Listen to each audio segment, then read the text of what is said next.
Hey, welcome. This is Dr. John Bush. This is my snaps report using week 6 data and back. This is my what I call the process, part of my weekly process. Please check out the podcast. My friend D. Mike and I did. It's over at Fake Pigskin.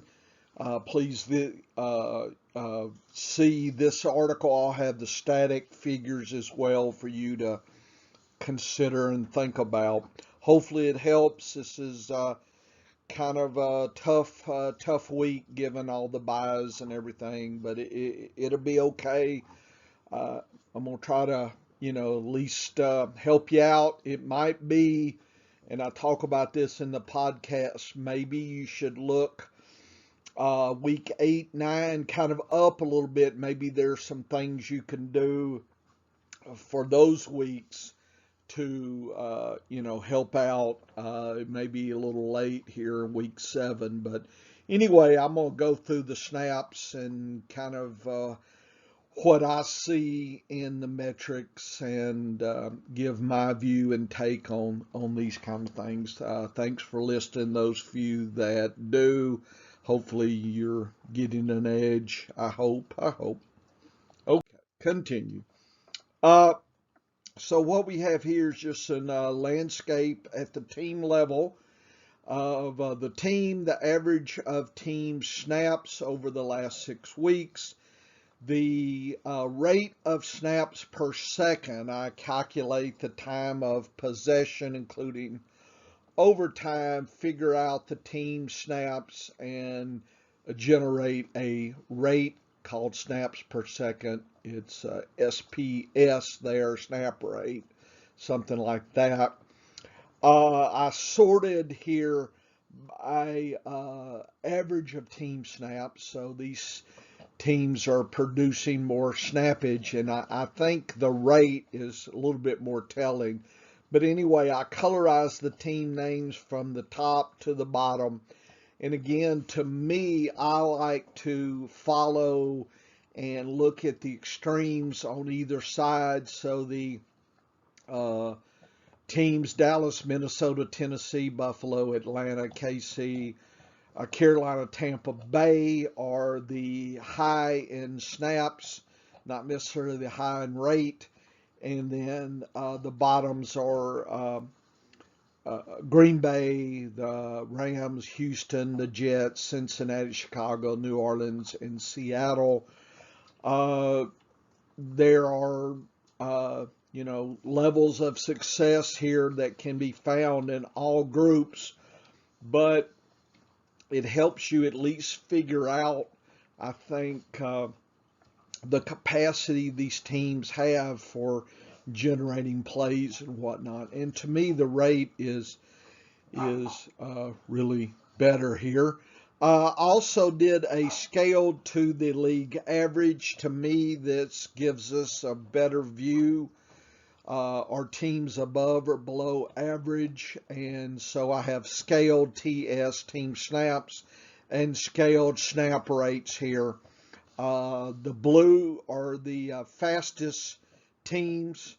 That doesn't necessarily equate to winning or fantasy points, but it is good to know what teams are rolling and what teams are not here, and you need to consider, what that means and think about it here. I like teams that are generating a lot of snaps. A lot of times they're doing a lot of passing and whatnot. Teams that are a little bit slower probably are rushing a lot more. So if you've got running backs or pass catchers, this data, you may be able to figure that out. But extremes are Dallas and Seattle. Dallas +8, Seattle almost a -9, and New Orleans is right there as well. New Orleans has won a lot of games, but not generating a lot of snaps. And in fact, they are the slowest in the league so far over these last 6 weeks. So They are a conundrum to me personally, looking at the metrics, how they keep doing that. Baltimore is also very slow. Green Bay is slow. Miami is slow. KC and Carolina are slow teams as well. And you can see some of the snap rates and whatnot. I did try to give a graphical visual view. I like the visual side of this. And so the symbols here are the scaled snaps, and this is the 10 to -10, so teams will fall here. And then this is the snap, the scaled snap rate here. I'm sorry, so snap rate is the boxes with the X, and the bars are the team snaps. So that's interesting. Now you see this here is the 0 line, and I bracketed pretty much most of the teams are in between the dashed blue line, so I'm not really interested in those. I'm looking at the teams that are extremely high or low, and I colored those by the green X boxes, and sounds like a video game, and the red X boxes are for the slow teams here, and then we can look across at the team snaps here. So New Orleans is a double-double here. Seattle's it's kind of not so double-double, so they may be a little bit more interesting than what New Orleans is doing. Chicago's a double-double. Cincinnati, the Jets, Houston. The Rams are a lot of snaps, but they're moving pretty quick, so that's kind of interesting. Green Bay's kind of a double-double negative. Philadelphia is actually low snaps, but are fast in that. So consider some of the better teams, such as, the Rams are doing well. Buffalo here. Let's find where did Buffalo go? Buffalo. There you are, Buffalo.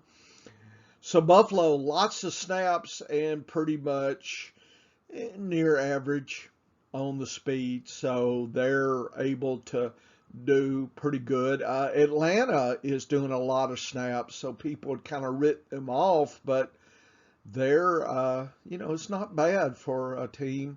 Minnesota, Dallas are doing fairly well. Carolina, lots of snaps, but they're awful slow. There's Tampa Bay, kind of near the extreme highs in speed and a lot of snaps. So I would think them, Buffalo, Minnesota, those, and the Chargers get my attention as well, because Chargers are double positive here, which is, I think, very, very interesting here. So look about that. Consider some of the win-losses and some of the stronger and weaker teams here and kind of where they fall there. This is now the teams, and I wanted just to look weekly. So week 1 to 6, of course, we had some buys here. And then this is, instead of team, I went to all the players and calculated the player rate. And the high player rate teams are in green. Notice the Rams, they really get a lot of bang for their buck on their players. The speedy, snapping players there. I like that. Detroit is pretty good. Philadelphia and the Chargers are doing fairly well. And again, here's New Orleans, slow. Miami, slow. Baltimore, Green Bay, slow. So those worry me, being slow, because you've really got to be pretty efficient if you're not producing a lot. And I also wanted to see what teams have been improving in their rate. So they've been speeding up or slowing down. So I looked at the last couple of weeks, differences here, and in purple with the yellow text here are the ones that have sped up. That's the purple. And the ones that have declined are in yellow here. So these teams have sped up in the last couple weeks. So some of those are kind of intriguing and interesting here. Everybody's kind of counting Carolina out, but they have been moving faster.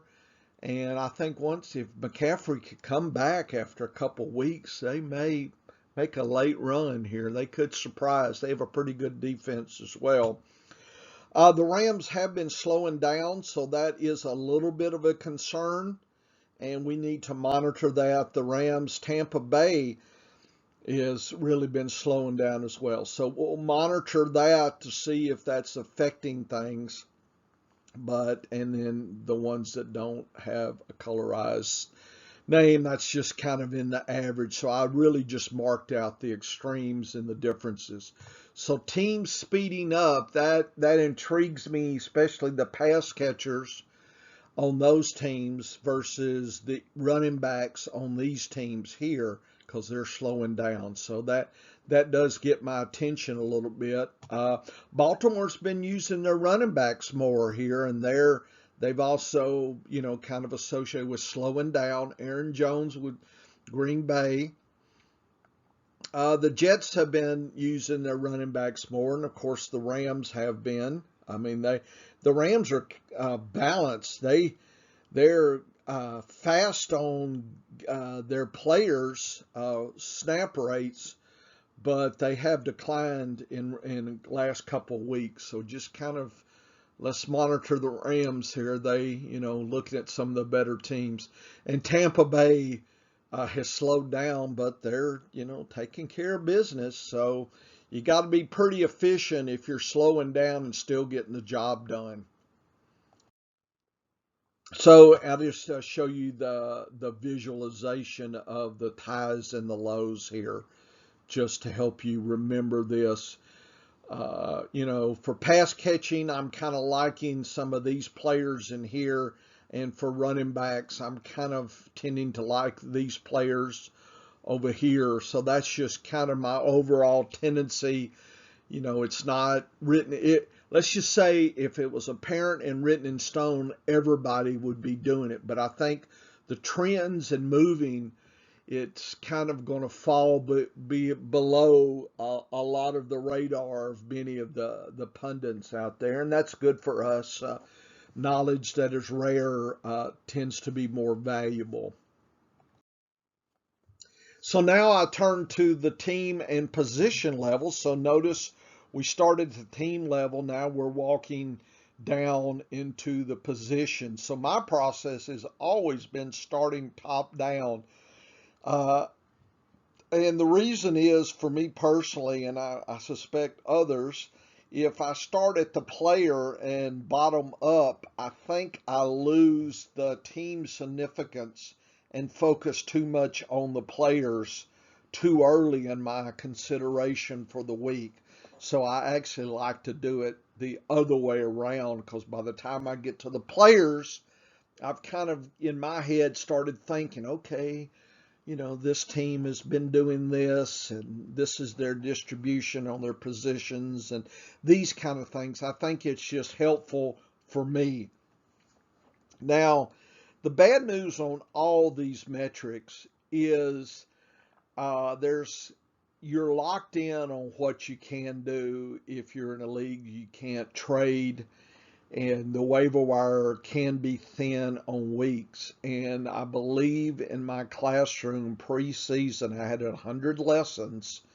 So figure about an hour or so, 100 hours or so is pretty close to that. Over my time as playing fantasy, I have found that about 60% of my success is in the draft. So 40% is the waiver wire and any trades or any kind of thing. So and then that's just an average. So there's some leagues that I drafted really well, and others I didn't draft well at all. Injuries and whatnot. So some of you just may not be able to get out of what you drafted. Sorry. I mean, there's only so much you can do in trading or waiver wires. So, you should remember, because, the weekly grind, and you just kind of forget. In the lessons, I told you to keep track of how you drafted, why you drafted, when you drafted, and try to kind of correlate what you're good at. Maybe you're good in Superflex. Maybe you're good at standard leagues. Maybe you're good at IDP. I don't know. Whatever dynasty, whatever it is, you should go to your strengths. But if you don't know your strengths, then how can you go to them? So I know what I'm good at, and it is not dynasty.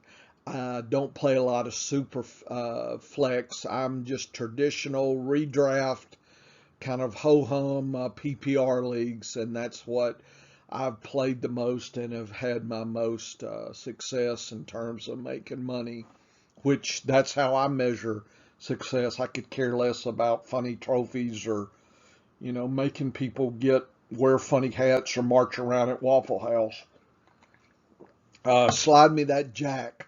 That's what I'm interested in. So let all the other, people play in the circus. I'm going to collect my chips and, slip out the door and start working for next year. While you're partying in baseball or whatever you're doing, I'm looking at the data and considering my next year. So it's 365 for me, folks.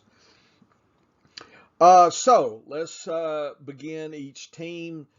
And what I've done here is the position: running back, tight end, and wide receiver. I don't really mess with the quarterbacks here. Uh, this is player snaps per second. So this is a rate of players' speed over the 6 weeks. And then if you figure out and can define usages, the speed at which they're used, you can kind of see what the bias of each team is. And that's just intriguing to me. So, for instance, things that catch my eye, and I think they'll catch yours. Uh, Arizona is really in a buy now with Max Williams gone, but the tight end. So that's why they went and got Ertz. They got a taste of having a tight end that was viable, and I think that's what drove them to try to get Ertz in. So I think that number's going to change. But right now, the last 6 weeks, it's been pretty piss poor on their usage here. They have used their running back, some 32s, not bad. Usage, I like to see near 40% or better. Uh, so Arizona is all about the wide receivers. They just have a lot of mouths to feed. Atlanta, everybody's talking about, Pitts had a breakout. Folks, they've been using the tight end with snappage for a while. It's just now maybe he's getting some connection. And Hayden Hurst is not going away either. He's ciphering off some of the activity. But so the bad news, if you drafted a lot of wide receivers behind Ridley, that's probably not doing too well. 35% is low. Baltimore has been 31% tight end, and the running back 31. So 31's not bad. It's not as good as Atlanta, but it's better than Arizona. So the running backs are near what I like to see. So that's not bad. Buffalo has been using its running backs pretty good, actually, 35%. Knox is hurt, but 28% is okay. It's okay. It's not great, but it's not bad. I think I would like to see Buffalo using more of their wide receivers here at 37. It's a little low. And I do the visual here. And something, and if you've seen this before, then you know, to me, I have noticed some really strong patterns of usage. I call it the U or the V pattern, which Arizona is showing here, and also the diagonal pattern where you use running back, tight end, and wide receiver in that way. Any other patterns have concern. So Atlanta, they're over focused on their tight end, and I think that's what's making them struggle. Baltimore, they've been doing pretty good. I don't like that pattern. I think they could be doing much better. I think they need to lower their running backs and up their wide receiver, but that's just me. Buffalo has a nice U pattern here. So I like the patterns. So I'm really liking Buffalo and Arizona, and Baltimore and Atlanta to me is a negative pattern there. Here's Carolina, liking the 40-something percent. Chicago 45. Cincinnati, not too good on their wide receivers. They have good wide receivers, but they're underutilizing them, folks. And I think they're overutilizing their tight ends. But just be aware that they like their tight ends as far as they're giving them lots of snaps. Cleveland as well, but they're a little bit better here. They're just underutilizing their running backs here in snappage. So what those patterns look like, Carolina actually doesn't have too bad. Chicago, this is not a good pattern. This, Cincinnati's not good, and Cleveland is not good. So I do like Carolina a little bit, and I'm underwhelmed by these patterns here.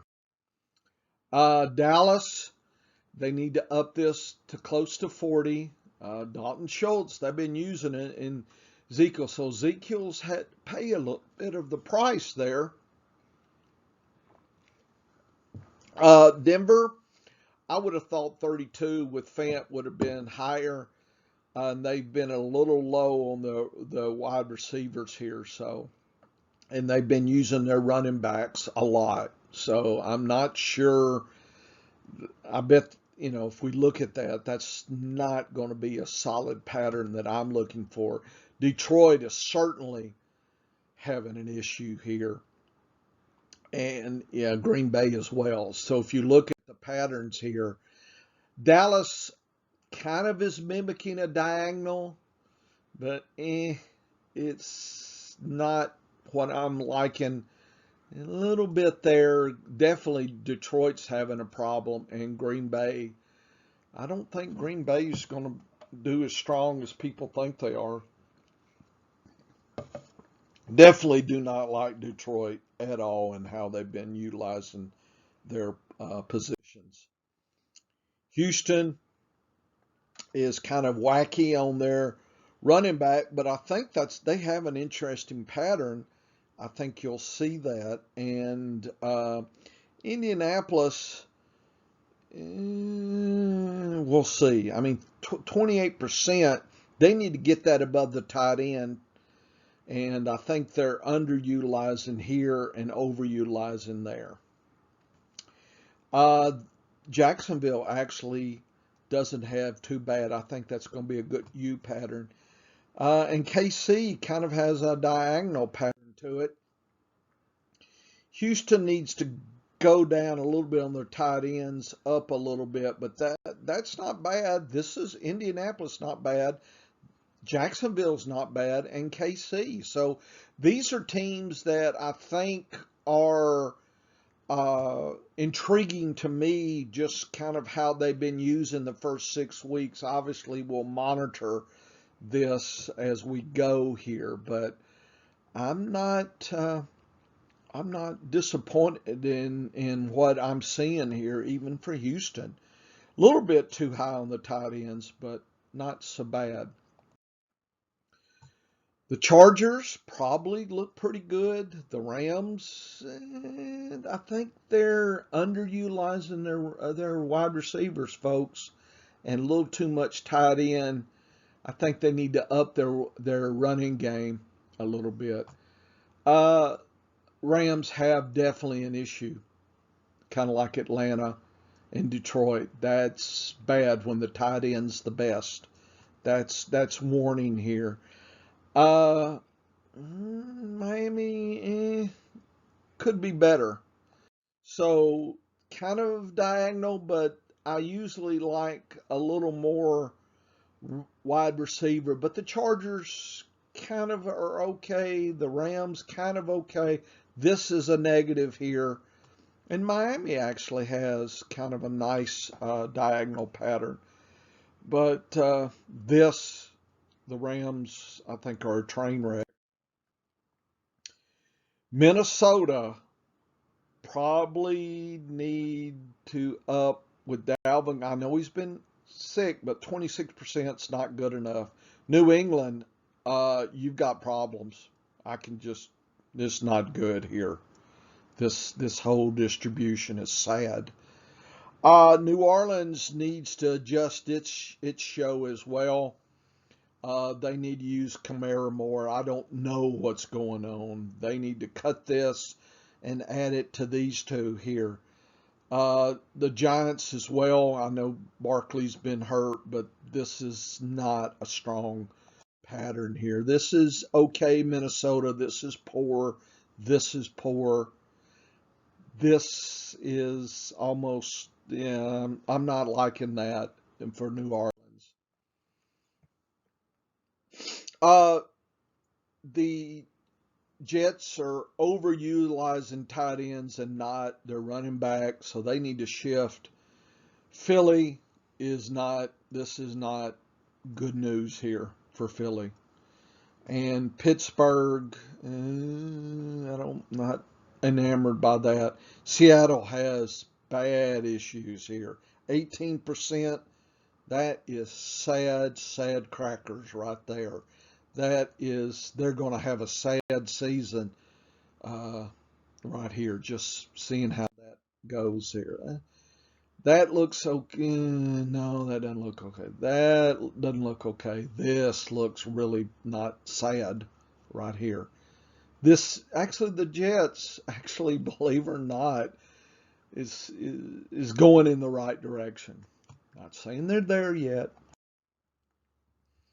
San Francisco, this is a little bland here and almost equal across the board, and Kittle really hasn't done what he needed to do here, and they should compensate by trying to run a little more or pass, but they haven't done that. Tampa Bay's a little bit, I mean, Brady's efficient, but this needs to go up, folks. I'll tell them now, they need to use their running game a little more. This is not 100%, and Washington is bad news here. This is almost equal. That's bad, San Francisco. Kind of diagonal, but the wide receivers need to be up in here. Tennessee's kind of going that way. Washington is kind of not. So you can see and listen to some of the pattern analysis, that kind of warns me about things. And teams that have a dysfunctional usage are ones I would like to move away from in a tie-breaking situation. Okay, and trade away from those teams to the stronger teams. So snap usage. So another way to then look at this data is look at the snap usage percentage and convert that to a scale of high to low, from 100 the best in the league to 0 the worst. So now we can look across the league visually and metrically, and I give you the table and the visuals here, the bar, and we can colorize the extremes and see what teams are really highly using their running backs and which ones are sadly using their running backs. And I believe, probably not surprising, Buffalo, Jacksonville has been lights out, number 2 in the league. Detroit's done well, Green Bay, Arizona, and Philly. So you're moving towards those folks. Frisco, Baltimore, Denver, not bad. Carolina, okay, those are pretty high. Cincinnati, the Giants, KC's been sad. Chargers with Eckler has just not using him enough, folks. What's going on? Houston's a train wreck on their running back. Cleveland hasn't been using their running backs like they need to. And New England and Seattle are just plain sad. They drop off the map here. So take a look here. I stain the highs and the lows, and look at the sadness that starts with the Chargers and works its way down. I know Eckler can have those games, but boy, I would love to figure out a way to invest more, like trade Eckler for Robinson or something. I just not pleased by this distribution here at all. Tight ends, here's the tops, here's the bottoms. Look at Arizona. Think they didn't need Ertz or what? Look at that. They are piss poor, worse than the league. I mean, they're like in another planet. I don't know what game they were playing, but anyway, the best are. And see, Seattle. Why are they using? Is because their O-line is so poor. They've been trying to protect their quarterback. Wilson got hurt, and I think that's what that's telling me. And New England doesn't have anything else to do but throw to Henry and Sanu. So that's why they're up there. So that's actually signs of sadness, really, versus strength here. Realize that Cleveland and Cincinnati have issues, and so they're relying on their tight ends, and they don't have the best. I keep hoping, and I have Ingram and a few. That's the reason right there. 80%, 5th in the league. Waller, look at the drop to 70%. Everybody thought Waller would be, and by the way, where's KC? Right here? You kidding me? Basically average. You're going to use Kelsey average. KC, I don't think they're going far this year. They are not the team that people thought they were. This is sad right here. Kelsey, Kittle, Baltimore, Andrews, come on. I mean, I don't know. Anyway, that makes me sad, given I've drafted Waller and Kelsey, and I know they could be giving me more when I see this data. Sadness. Wide receivers, Chicago. How come they cannot convert snaps to points? Come on, Allen Robinson. That's why I can't get rid of him. I see this every week, and Chicago's one of the highest. They're trying to. Their quarterbacks are sad. Minnesota's doing well. Arizona, Pittsburgh, old Ben, there he is, number 4. Mills and Tyrod, look at that, 5th. Was it Nico Collins? Don't sleep on him. Chargers, Mike Williams, right there, 6th. DJ Moore, KC, Tyreek. So I mean, this makes sense. These are some sadness. Detroit, look, they're 0. It's like, do they even have running wide receivers? So that's sad. Atlanta, you kidding me? I thought Ridley was going to be up in here. Nope. Adams here. It's just when I see the metrics, it tells me it's been a hard 6 weeks given what I was thinking preseason. And I think that's some of a lot of people's issues, besides injuries, is seeing some of this. People still debating zero RB or wide receivers. I want good players. Okay. So, uh, I mean, this is the year of just find the good player, care what they are. Okay. We now move to 32 slides of player by player, and some of this is pretty self-evident and pretty straightforward, and I've tried to highlight and generate stats that can give us a true insight compared across the league. So I got team position, and now we're to the player. And so what I did was looked at, and this is the weekly snaps per second right here, and I looked at the 6-week average here. And then I took all the running backs, tight ends, and wide receivers and set the players now, just like I did the positions, players on a scale of 100 to 0. And so now you can quickly, and notice I stuck it right next to the players. So this is really handy data here if you're doing trades or trying to set lineups. I'm just telling you, Edmonds is at 73. That's good. It's not great. It's not 100, but it's not 50 either. So that's in the top quarter, roughly, in the league. Not bad. Connor at 56, so above average right there. That's how you interpret that. Differences in the last 3 weeks versus the first 3, Connor has improved. So we got somebody above average improving. So Connor may be ascending. Been, Edmonds has kind of been Edmonds. Unfortunately, it's a committee situation. Here's Max Williams, was doing well. Then, of course, he's off. And, of course, Ertz is not here yet.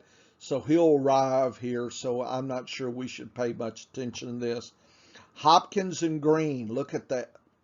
People threw away Green. Last week he woke everybody up. Compared to all the wide receivers, Rondale Moore has been inconsistent and a 39. That is below average. Kirk is above average. So they have 3 above average wide receivers.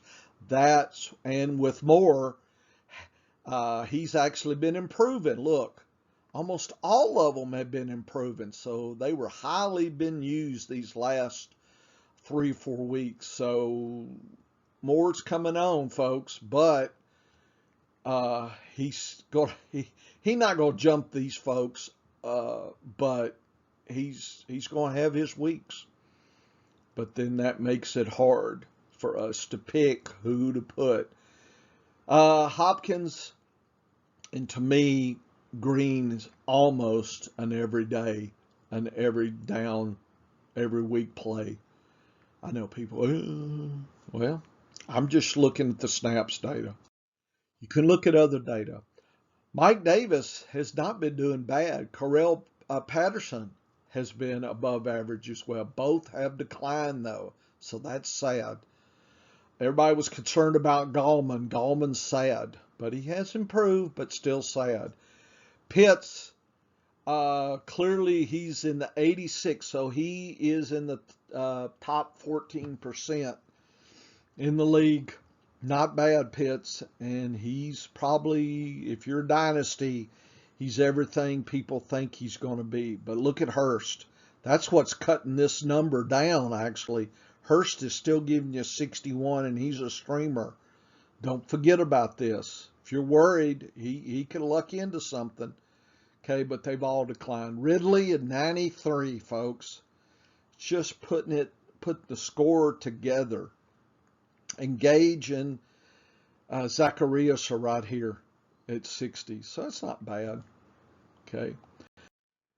So Richard is the pass catching guy out. They just hadn't been using him, but he rates a 70 if you look at his 6-week average.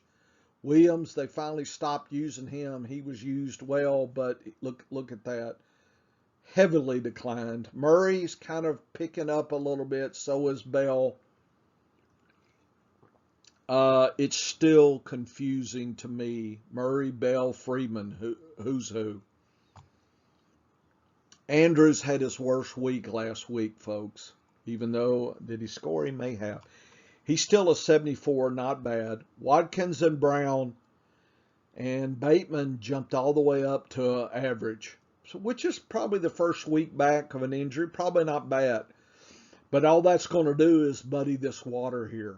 Watkins is still worth a roster spot because up to that point he was leading. Not by much, but he was definitely leading. Buffalo, Singletary and Maul. People forgot about Singletary. He popped back a little bit, but last couple weeks he's still been sad. Moss is definitely the go-to and the most dynamic, but I don't think Singletary's going away. And if you look at the 6-week numbers, they're almost dead even. Knox, I'm picking up Sweeney for week 8 streaming just in case, and I think Knox had surgery, so he doubled Gillum. So that's the only metric. Hey, is that deep? That's deep. Okay, only if I had a deep bench with deep metrics, right? Sanders, Diggs, Beasley. Everybody thought Davis was going to do something. Nope. Last week was a strong week. Look at all that purple right there. That they had a field day last week, so that's good. Trouble is, it's Sanders is keeping up with Diggs. You don't want to drop Sanders. McCaffrey still with the 2 games he really played full strength. He's a 76, so but not number 1. He's not 100. Hubbard's 58. He's given you, and he really increased last week. So people are probably going to overvalue him. So in Dynasty, and if you can, it's the week to sell. Okay, if you can make it through until McCaffrey comes back. Thomas has improved a little bit. Arnold, they let go to Jacksonville. Moore and Anderson. People thought the rookie was going to do okay. He's about average, and he did okay, but he declined last week. And pretty much Moore and Anderson was the show. This is probably an unusual week. And Brandon Zylstra, he sure woke up. I don't know what gave him. Maybe this guy was he hurt? Marshall got hurt maybe? And that's why this, I don't know. But anyway, that's what the metrics are saying there. Montgomery, of course, look at Herbert when he got his own. That is a nice number. Nice. Even the week before, he was ahead of Williams, but it could be still 50-50. So, Kmet, 86 in snaps. That's a great number. He is a gamble streamer just because of this usage. Mooney and Allen Robinson, they're getting the snaps. That's all I can say. Mixon kind of bounced back, 78. Uzama, he's still there. I thought Sample may jump ahead of him, but he hasn't so far. Chase, number 1. Boyd and Higgins tied. So Chase is the one. So I think we thought Higgins was going to be more valuable than either, and that's not the case. So we missed on that, maybe. Chubb is out. Hunt, you look at that. Look, he what, doubled the week before, and that, I think that pushed him. He just couldn't handle all that. Look at that. Dearnest, I guess he's the dog now. Hooper is doing well and getting a lot of attention. He is worth a gamble streamer. Beckham and Jones, 1-2 right there. Hopefully Landry can come back. Look at, that's a good number for Landry. So we'll see if Landry can make it back. He should. Of course, that's just going to muddy the water. So, but if you have Landry, you've been waiting. Zeke, top 5. There it is. Nice. Pollard is almost average. Okay. Schultz and Jarwin. Jarwin's not going away. Can you imagine if Jarwin got hurt? Schultz would really, I think, rock it. But 83 is great. Lamb, Cooper, Gallup, whenever he comes back, if he does, and Wilson has increased last time. So be aware till Gallup's back. Wilson is capable of collecting a surprise score. If you have a deep bench, maybe grab him. Still Gordon versus Williams, folks, even last week. So, sorry to disappoint. Fant, 87. That's what I was hoping for these last 2 weeks, is everything I wanted Fant to do for me, and that's nice. Sutton, Patrick, 1-2. And Hinton, I guess until Judy's back. This Hinton guy is the number 3, but he's a weak number 3, but he has showed up on the radar. I think I would just keep him on speed dial. He would be if one of these got injured, then he could be a number 2. And people probably hadn't paid attention. Swift, 96. Williams, average. Good handcuff. Hawkinson, the best as far as snaps per second. So they're giving him everything they can give him, best in the league. I mean, what else can you ask for? Reitman, Opera, Cephas is hurt. I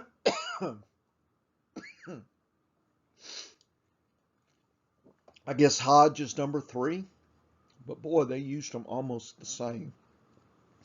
I guess he's the one on the radar. Trouble is, Detroit, you saw with the usage, is worst in the league.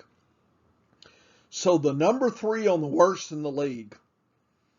These are streamers only, folks. Jones declined a little bit. Had his worst game of the season right there. Dylan is Dylan at 40. Tanyan, 63. Mercedes actually outdid him last week, so that's just a train wreck. Adams, 77. You would think he was in the 90s. He's not. Lazard, 67. Scantling's out. Cobb has not made that move up. So it looks like it's just these two. Lazard is out there. Pick him up. Confusing. We have average 2 running backs, Ingram and Johnson. Desperation only. I'm avoiding the tight ends unless I'm desperate. Cooks is the one. I think Miller's traded away, so I guess that leaves Conley as the number 2. So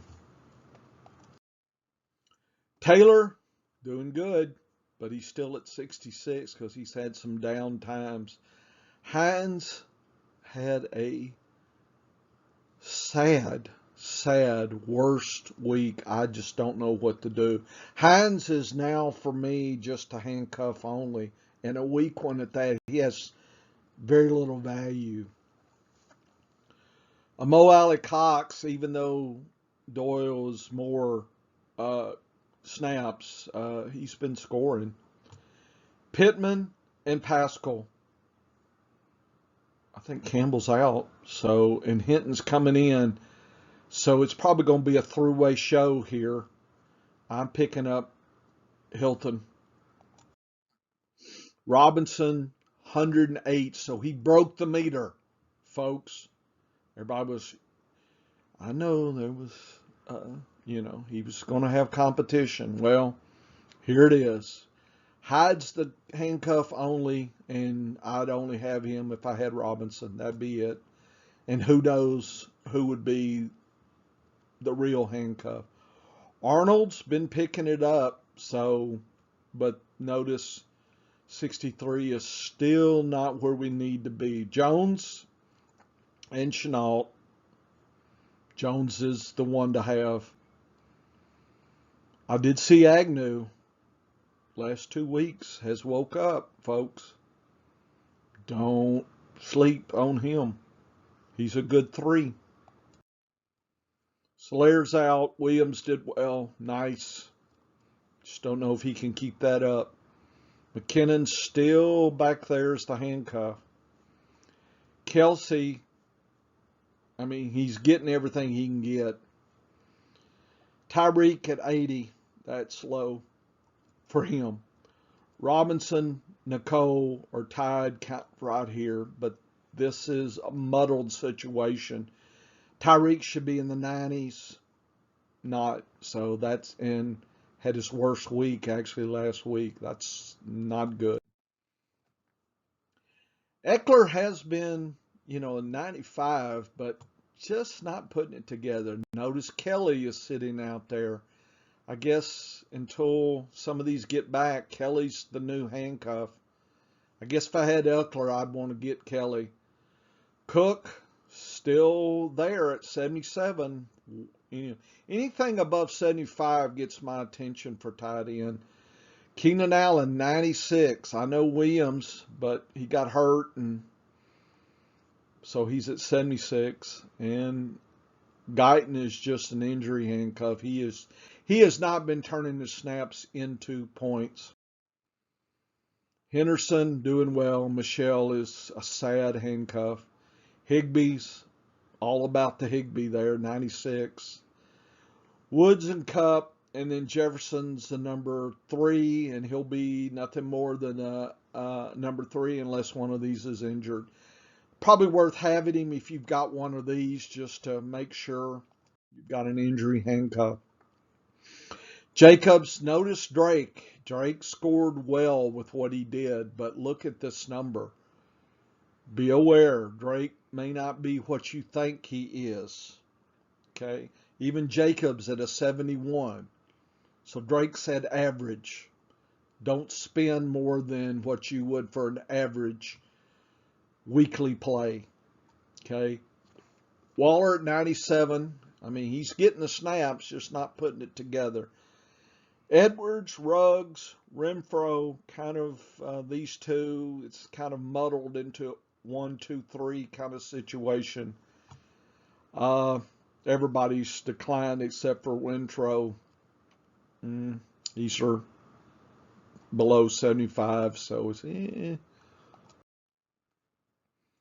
Gaskin had a sad time, but he was great week 5, so everybody was tricked. But notice, good, bad, good, bad. So what you get, I don't know. Gesicki's doing well, but this Smythe guy came out of nowhere and outdid Gesicki, so that's sad. Gesicki's 71. I was hoping I'd get more out of him. Parker, when he comes back, is the dog, but Waddle's going to catch up, and that's it. I see Hollins here. I guess if you like a 3 and you got a deep bench, but some people may be dropping Parker. If you got a deep bench, I don't know. Cooks, hopefully he's back, because that's a nice number. That's back the way he was week 1 and 2. Conklin, you would think, would be getting more scores at 85. Thielen is still the dog, and Jefferson and Osborne, he's an average wide receiver. Yes, if there's an injury, and he does have some value because he has been finding the end zone, so he's kind of a deep play. But I think they're on bye this week, so this is the week to grab him. Actually, if you're going to grab him, don't wait next week because every article, deep sleeper. We don't want to pay for deep sleepers. We want him for $1 this week. Harris, still not as good as week 4, but better than week 5. So it's just, I don't know what we're getting here. I mean, look at the ones below him. It's a confusion. Everybody's saying Stevenson, but this guy outdid Stevenson. I don't know. Look, and the top dog's 55. So the best on the field is average. Henry and Sanu's not going away, but Henry's above 75, so he's worth a stash and a keep. Myers 83. Aguilar is Kamara's a 98. Gotta have. Is Ty Montgomery the number 2 now? I don't know. I guess so. So you might pick him up if you own Kamara. I'd pick him up for $1. I'm not messing with the tight ends. Callaway's a 66. Probably worth. Notice Stills really woke up last week, so maybe he's worth a stab. Maybe. I don't know. New Orleans does not put the numbers. Booker's doing all they're going to give him. He's just not scoring like he needs to. I know everybody was talking about Penny vultured the touchdown, but he's a 12. So Ingram is a 79 on a team that uses the tight ends. I guess I have too much hope, but he is above a 75. Shepard, Pettis has now jumped in. Galladay's 71. To me, it's Shepard and Tony is injured, so I don't know if he's coming back. I guess he's a hold since he did do well that 1 week. I don't know. Not sure what we got there. Ty Johnson, Carter, these are both average. I know people, Carter's great. I'm waiting. Think I'm avoiding the tight ends here. Corey Davis, he's a keeper. Crowder, let's see if he can move into contention. Moore has had weeks to get himself 4 weeks of play and is not only a little bit above Crowder with 2 weeks. So I'm underwhelmed by everybody else. Sanders, folks, he's at 100.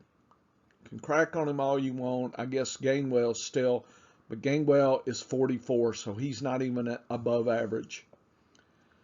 Goddard's an 82. Ertz is gone. So Goddard, when he comes back, well worth the keep. Smith is a 99 and Rager. Those are the only 2 I'm interested in. I do know Watkins. He has some weeks. He could be of value in a deep play. Harris, it's all about the Harris. Balaj maybe is the handcuff. I don't know. I'm avoiding the tight ends. I know this guy's been getting some juice lately. He's been outpointing Ebron every week, but he's still 55. 81, Johnson, and I guess Schuster's out. Washington has not, I think he was hurt. So these are the 2 I'm interested in. Carson, declining. Collins stepped back at a 55. So DJ Dallas, see right there, he got a little play. It's Disley over Everett. We'll see if Everett can claim that. Lockett, Metcalf, Swain is the 3rd guy.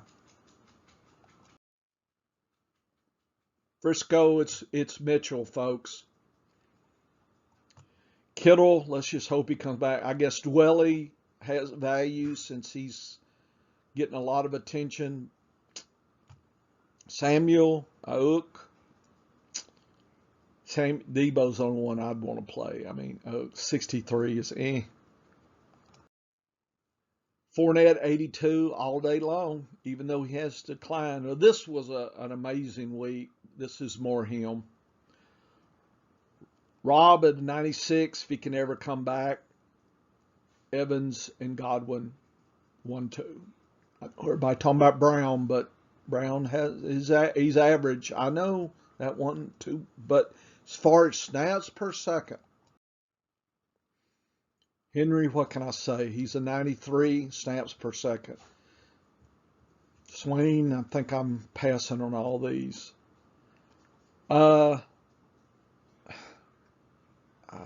Brown, none of these are strong. I mean, I know Julio Brown, but I guess maybe he's wound back into form. Because look, he was at a .03 and now he's .02. So we'll see. Julio, that wasn't a strong number, I think. Is he hurt again? Yeah. So I guess, is this guy back in number 2 now? I don't know. I think I'm just sticking with these two. McKissick really was used well last week. I think there was some injuries, so he's probably the play. Thomas, 91. Seals Jones, look at this. It is clear you've got to have Seals Jones all day long. McLaurin, Dynamic Brown is above 75. I'm picking him up $1 if I can. Don't wait. People may be missing something.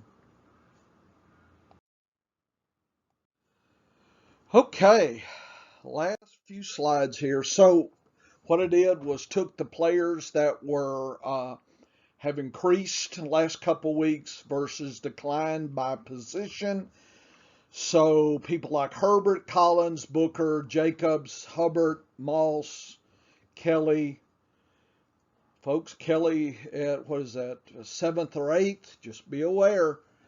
McKinnon. So some of these are not, these are the handcuffs behind some of the players. So this may be some laundry list of some dollar acquisitions this week. These are the decliners. Probably not worried about the bigger names, but there are some, certainly by injury, that are going to be on here as well. Drake, look at that. Just be aware. Some of these, Singletary, Harris has declined. Just be aware. Mixon has declined. Anyway, just keep your eyes open. Mainly, this is data I use to ask the why is, kind of the worry meter. Why is this declining? Why is this improving? What's going on? Sometimes like I said, the improvers are the ones that maybe I need to acquire cheaply. So there are some names there might be worth your time, not sure. Tight ends, to me, everybody should, Ricky Seals-Jones should not be available in your league. Probably Arnold. I'm still on Ingram, not necessarily my tight end 1 at this point, but he's my tight end 2. Howard got some play without Gronk. Disley's over Everett. We'll see if Everett can cross him here. Fan has improved, so just kind of keep your eyes open here. And here's some decliners. Some of these, of course, there's injury here. So just be aware of that. Wide receivers, here's all the improvers. Again, these I use for potential acquisitions. Some of these may be worth, probably Detroit, I'm not fishing here, but I do see Jacksonville. This guy here, Agnew, is of interest. Chris Moore, I'm thinking Hinton, maybe, and a lot of these are threes here. So, you got to have a deep bench. So some of these are worth your time, some are not. But anyway, there they are. So you can't say well, where'd this come from? Well, here it is. Here's the decliners as well. Things that have declined. A lot of them are injury, but some could be just usage and going out the door. So again, what's going on? At what point do I divest myself of this investment, if it's not injury related? Okay, that's my tour of the week 6. I kind of hit the high points, but that's the whole point. Even took me an hour and something. If you think that you can skim through player snaps and figure things out in 5 minutes, don't even waste your 5 minutes. It requires some serious investment of time. And I think we've talked about time on task is a key phrase, and it means something, right? You chop the wood, then you get the fire. Okay, so just be aware. Okay, we'll see you with our attempts and target report coming up later in the week, and then my matchup will be out Saturday. Good luck Thursday night.